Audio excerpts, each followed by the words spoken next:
এই যুবক উঠো উঠো, কেন উঠবো? তোমার উপর দিয়ে বিপদ দিয়েছে, তুমি কি দেখোনি? না না না, কেমন বিপদ হয়েছে? তুমি যখন ঘুমাচ্ছিলা একটা সাপ তোমাকে কামড়ানোর জন্য সে ফেনা পেতে আছে, আর একটি বিচ্ছু হয়েছে তোমাকে হেফাজত করার জন্য, বাঁচানোর জন্য ওই সাপটাকে বিচ্ছু মেরে দিয়েছে। এই ঘটনাকে তুমি দেখছো না? আল্লাহু আকবার।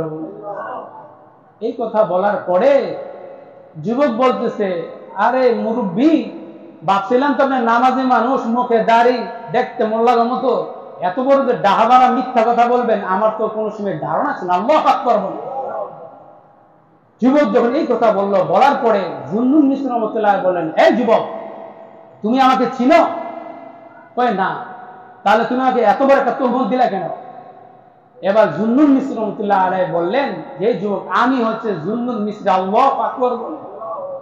এখন যুবক বলতেছে, হ্যাঁ হুজুর, আমি তো আমার বাবার মুখে, এলাকার মানুষদের মুখে শুনেছি যে জুন্নুন মিসরি নামে একজন আল্লাহর ওলি আছে, আমি কখনো দেখি নাই, তো এই জন্য আমি আপনাকে অবিশ্বাস। আল্লাহু আকবার বলেন।